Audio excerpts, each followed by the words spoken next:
Rather than being unhappy and hateful, we should rejoice in the success of others. So Islam, to the teachings of the Dalai Lama, that will definitely wake up some Negroes if they were to read that.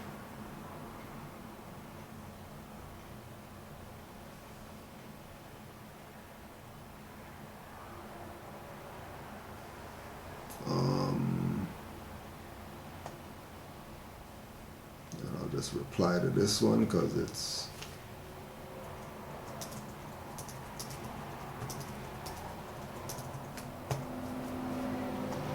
that one's not anything to worry about.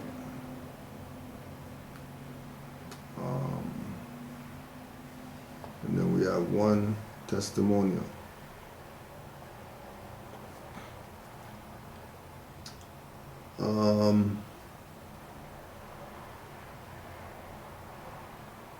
From Brother James Jackson L. I was walking to work, and as I was walking, a highwayman, bandit, pulled up on me and said, "Do you need a ride?" I replied to him, "Yes."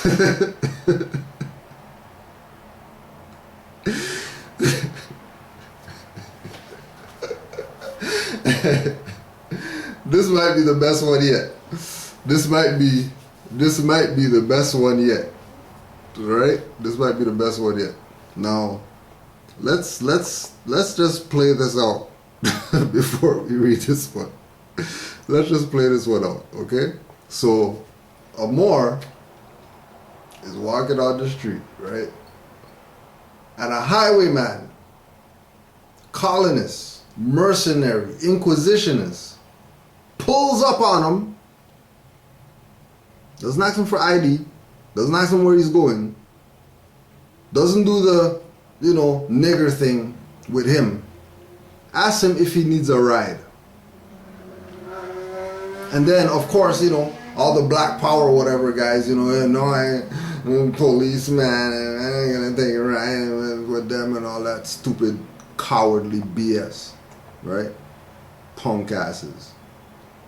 The European said, "I recognize you by your hat you had on because I seen you yesterday, but I was on duty in my quote-unquote state trooper car. I said, it is not a hat, it is a fez. Then as we continued in conversation, he asked me, what is your name? I replied, my appellation is James Jackson L. Then he asked, where are you from? I replied, Northwest Amexem. Then he said, we need more people like you around here. Here's the catch though. When he offered and gave me a ride to work that day, not the first day he seen me, but the next day, he was in his own regular conveyance, not in a quote-unquote state trooper car. Hashtag sincerity. Now, reanalyze now. Okay? Reanalyze this. He saw more when he was in his copper car and didn't pick him up. Right? The next day, saw them more again because he recognized him because, these headwears are very distinguished and recognizable for people who say the Europeans don't recognize the Moors. Stops and gives the Moor a ride to wherever it is that he was going. Right? In his personal mode of transportation. His personal one. Not the highway one where he's going to have to engage him like a nigger. Where he knows that if he engages him in his state trooper car, that he could be liable for something. He could be giving up a little too much. Because why Why are you giving them more a ride? Why are you giving him a ride? You know, to all the people who's going to be looking when he opens the door. All right, man, take it easy or whatever. Thanks for the ride. Where their mind's going to be at? State trooper drop them more off. Right? So he said, no, I'm not going to bait myself up. I'm going to deal with him on the level of a human being. I'm going to take off the charade. I'm going to get myself out of color of law. I'm going to remove color of law. I'm going to take off the disguise and actually deal with this individual on a one-away. Man to man. Not man to slave. Or overseer to slave. Or policy enforcer to policy oath keeper. Because they think corporations is their government and all that. He dealt with him on the most sincere level, taking off the BS. And actually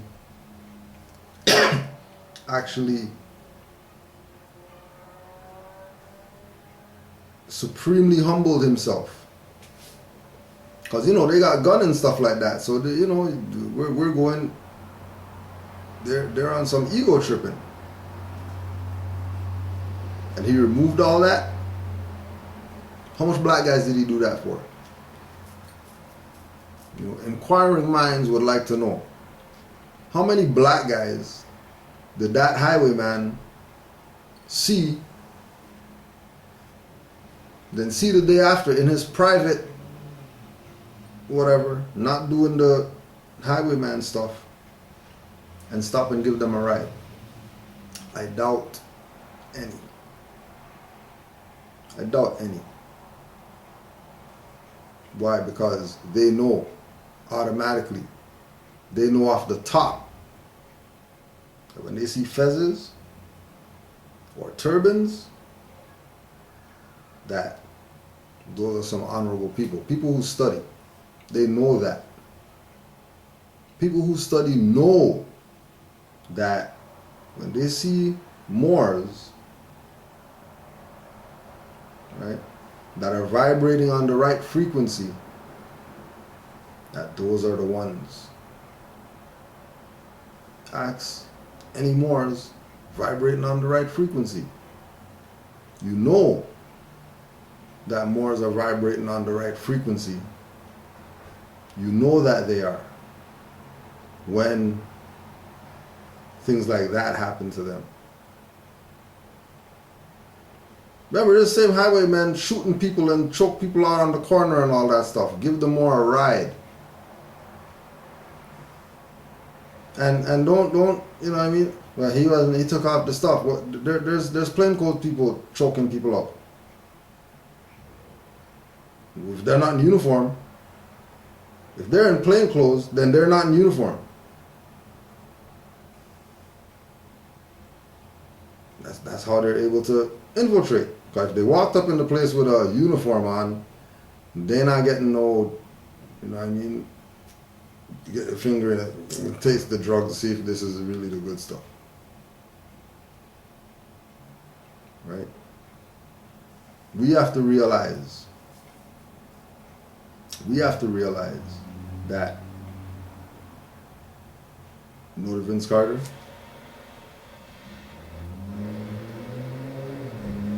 It's done. Dirty Moors on their last leg right now.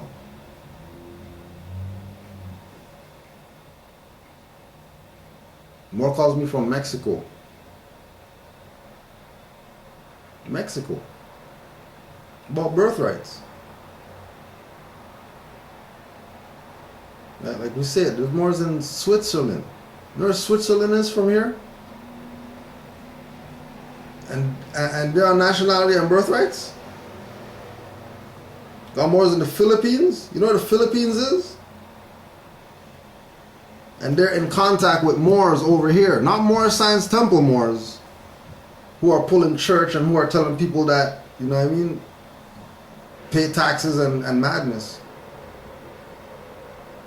And matter of fact, they're letting us know. All these other dirty Moors that they contacted, right? They're letting us know. But all these other dirty Moors that they went around and they checked.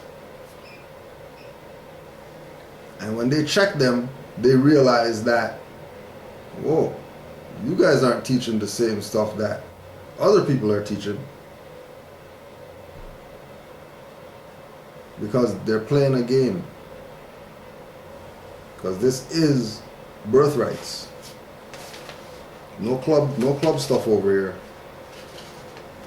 This is the birthrights. Okay?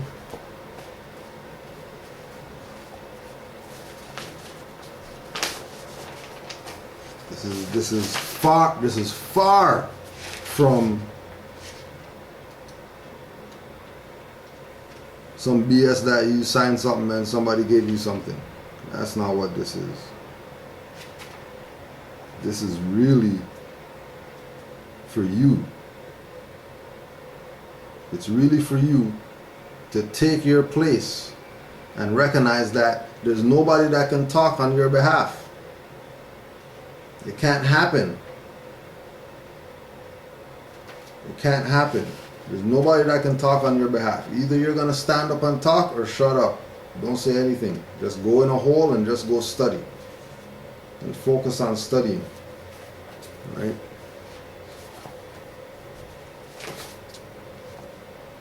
Treaty book, page 11. The social duties of citizens. The social and civic duties of the citizens of all nations or parties in treaty have and possess a duty and a responsibility to be competent, clear and specific as to the truth and actuality of the identifications of the parties in agreement. Okay? So like we're saying, people who are in treaty, which would be, you know, all these different temples all over the place. We all got flag, we all got fez, we all got nationality card, we all have prophet, we all have holy book, we all have lessons. Okay, so we're all in treaty. There's a divine covenant of Asiatic nations. Okay, so we're definitely all in treaty. Right?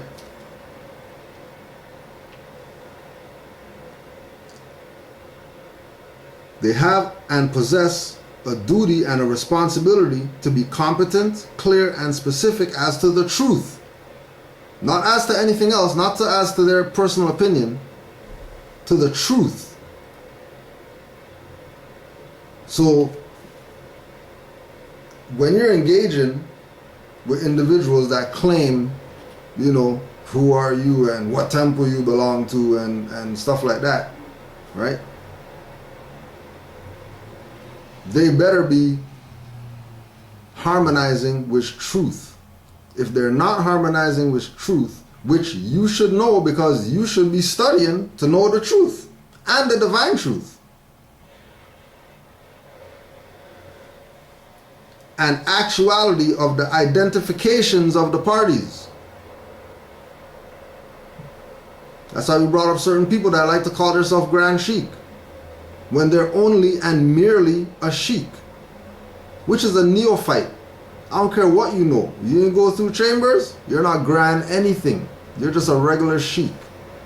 But if they can get people to think that they're Supreme Grand Advisor, and in 1930, you know, they were the Supreme Grand Advisor of the Moors, and then because they were the Supreme Grand Advisor, they have the whatever, and then you never check their credentials?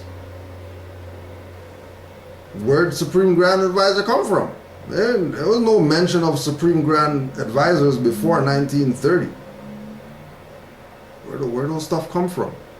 But then again, you know, if you're not taking your social duties seriously, then you'll have infiltration in your nation.